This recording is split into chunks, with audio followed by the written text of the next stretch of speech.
Day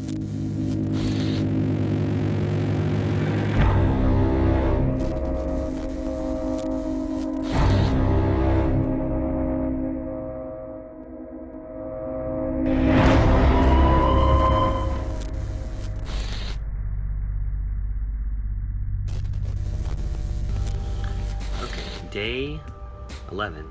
This drawing is 45 minutes. This goes back to just strictly creative drawing from my head, not based on any reference or looking at anything, since I hadn't done that since I think the first drawing. So this is a little jellyfish soldier.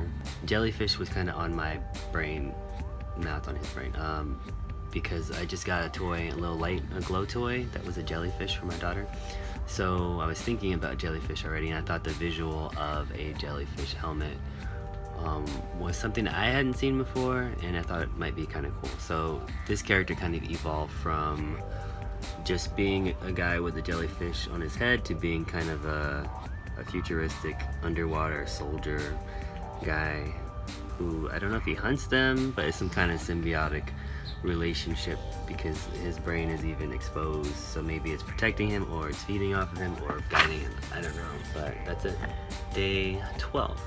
This is an hour 10-minute study, kind of an abstract study of some observational art, observing this, what is a crumpled up aluminum foil with some brownie bits in it that I was baking. So as I put it on the table, it was my time to draw for the day. So I was inspired to kind of get into a lot of the folds and the wrinkles, really to push myself to get a lot of that detailing with the turning of the shapes. And there's so many lines and different things that I didn't expect to be drawing, or for it to take that long. There's even some abstract things where I always see faces and stuff. So like there's a face here, there's a face here. But just a lot of the folds and a lot of the turning of the form and the wrinkles really was something that pushed me with this drawing, and it was really fun to do. So I think that's why I took as much time with it, but I'll talk a little bit more about it in the bonus feature. Okay, here's the bonus time for today. Like I mentioned, we're gonna talk a little bit more about day 12 drawing of this aluminum foil. So I was inspired with this, like I was mentioning, you can see a lot of different abstract shapes like faces. I see faces in a lot of things, if it's like cracks on the floor or like stucco. If I just like focus on it, I always see different faces, whether it's more humanist face or alienness looking. But this piece was inspiring, just to look at the abstract form and just to see all the different shapes in it. I thought it was really interesting to draw and try to capture a lot of the details in the wrinkles and all of the things that show up. That I'll put in the other pictures. This probably is too blurry, but just outline it with a silver marker. All this is ballpoint pen. Some of it is more deep. This is where I focus a lot of the detail in there. Some of these are more blocked in and rough. This side is more unfinished. I wanted to leave it more unfinished, but I just got carried away with doing a lot of details. It's cool to be inspired by abstract things and just pulling from what's around you to like stretch. Some things are softer rendering. This was definitely more of a rigid lines and hard edges, but then there is some soft shading.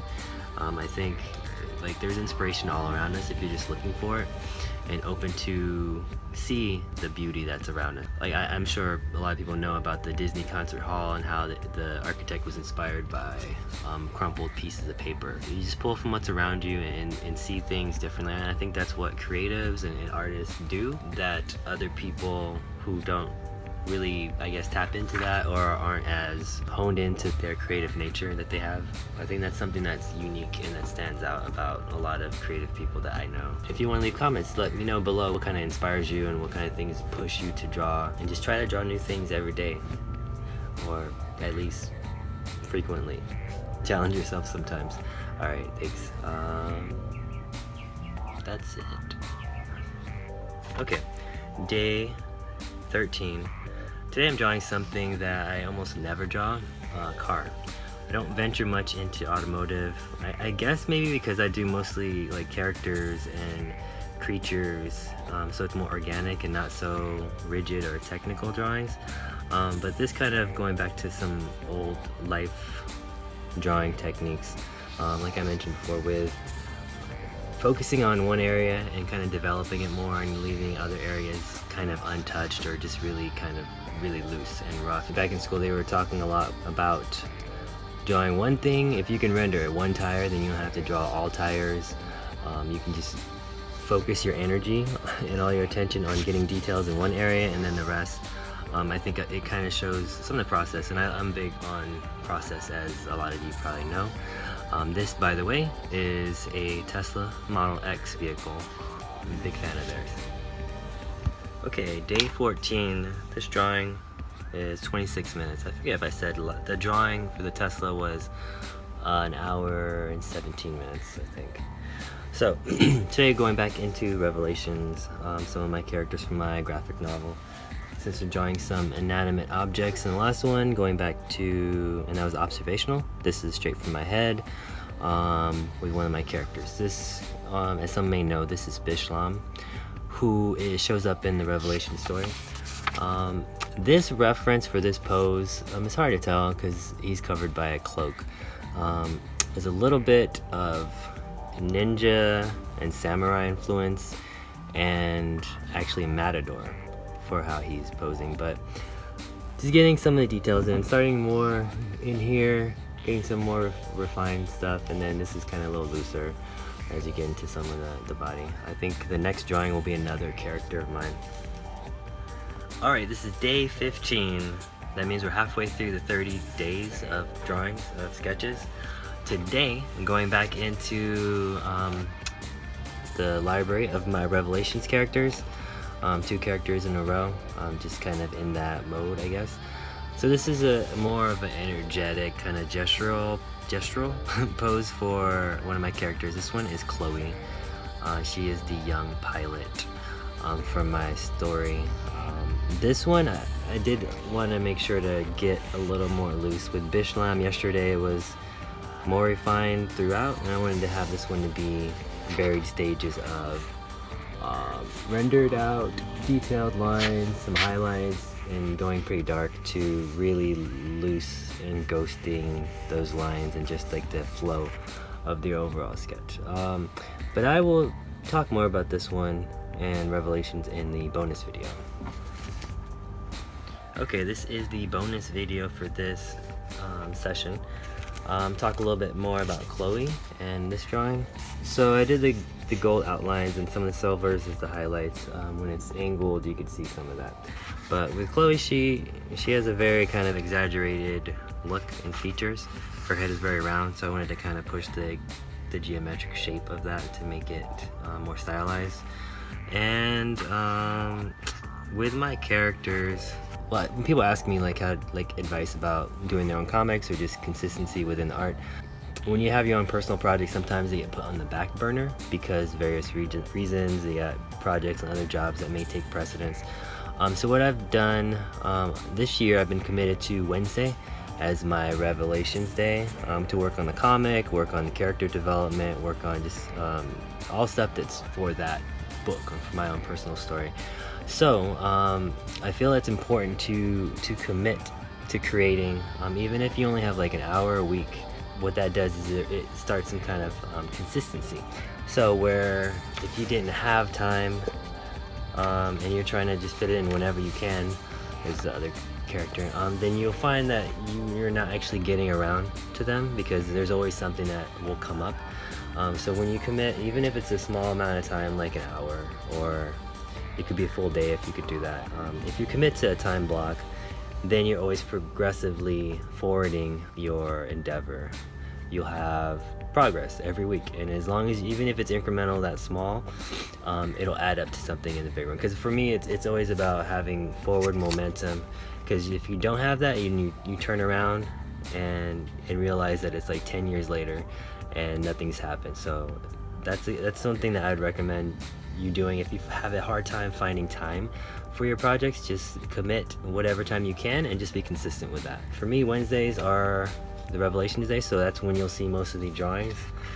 They'll pop up around that day because that's when I'm dedicating that time for those characters and for that project. Thanks. Day 16.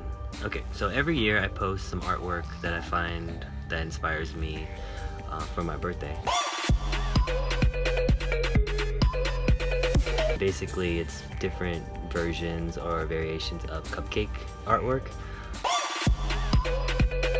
So this year, I took 15 minutes and decided to draw my own, since I'm drawing every day, or just about every day. So this is a little quick fun sketch, just changing it up. Some of it's observational, looking at different types of designs for how frosting is laid or illustrated, and different types of things for candles, and just a little quick sketch for my celebration on the 12th. Doing a lot of layout things with some of these lines, blocking off, starting off mostly with like geometric shapes. This is basically a square here, and then breaking down each kind of element as its own little shape. More on that later. Day 17. Okay, some days I have more time to sketch than others. Today I didn't have a lot of time. This is a quick 12-minute sketch, and it's a spoon. So a little side note, this is a wooden spoon. I don't like eating with metallic utensils. A lot of times it does affect the flavor of the food, I've noticed, and I don't really like the taste of that. But I have a bunch of these wooden ones. This one, it's smooth and there's some wood grain in it. But this is a really quick sketch, just trying to get the flow of the spoon, some of the rendering in there, and a few of the highlights with the metallic silver. Though this metallic silver I don't taste because it's just on the paper, so it's okay. Spoon, there is no spoon. If you have any idea what that reference is, you might get it. If not, never mind. Day 18. Alright, surprise, surprise. Another Revelations character has showed up, and this one is Elemis. I mentioned him earlier because I think when I did Snoke, this was a character, the old, ancient, decrepit guy from my original graphic novel that reminded me of him. So this was a 25-minute drawing, breaking down his face. I mean, as I mentioned with Snoke, a lot of the characteristics of drawing older faces with all the folds and wrinkles I find really interesting. So I can kind of get lost in all of the line work and the shapes and the forms. But this one, his face is pretty angular because he is more of a stylized character, so you can see a lot of the lines to kind of break up all the shapes and different things. But I'll talk more about this, the two sides, in the bonus video. Okay, it's a little short bonus video today. I'm gonna break down some of the different things with the more refined lines and more of the ghosted skeleton kind of foundational sketches. I spoke about this last time in the bonus, but this time I think it's more apparent in this sketch because I took time to leave it very light on this side. So you can see the difference in where it's rendered in fully, where all the shading and the contouring of the shapes and the forms are pretty much left at half and half. This side is all what it looks like when I first start up the sketch. So a lot of the line works for placement for proportion and shapes, you'll see that there. In the background I had added this little shape to kind of pop it out better, which I think is a good solution for over some of the other methods I've used on this 30 days of sketches. But another thing I did want to talk about was this one has highlights, not the metallic gold or silver, but this actually I'm using the Prismacolor. This is like a warm gray, and Prismacolors, I've used them like since high school. They're really good for that. So this one just kind of pops out because the paper is brown, so it's like a medium tone, and then you get darker obviously with the pen marker. This is a Prisma marker on this side. So the Prismacolor, the color pencils will bring up the highlights more. If you're using a white paper, then you won't see that, but this is more tone, which I think I talked about earlier, is how I like to work on these types of sketches generally. That's it for today. Alright, so this is day 19, 28-minute drawing. These are some glasses that I wear. These are very non-prescription glasses, but they are UV protection. So this 28 minutes for this one. I'm doing this a lot more where I'm going from like more finalized and more detailed, colored in, rendered stuff versus the leaving this kind of open, because it's so symmetrical for these that I'm just saving time drawing one side. Kind of that technique where I use it a lot in life drawing and figure drawing that I already talked about before. So this is the 19th day, but this may post a couple days later because I don't work on Saturdays, so I don't do posts on Saturdays, so I probably have to catch up on double up on other days or something like that. Alright, day 20. This is a 22-minute drawing of a little plant. The plant is called, well, it's a little succulent. It's called Sedum Hernandez II, I believe is how you read it. This is the same plant that showed up in another video. Actually, I still have it. It showed up in an earlier video. If it's not in one of these, it's probably in one of the bonus recaps that I'll post later. But it has those little pods, which I found really interesting, like the organic shape, the bulbous quality of it, where it's easy to render a lot of the directional, the contour lines and everything. So this is another thing where these are fully like rendered, these ones too, some parts of the pot. And then there's some that are really sketchy here. These are not even shaded, and then these are just outlines. So showing a lot of that and then popping it with the white in the back as well. That's it.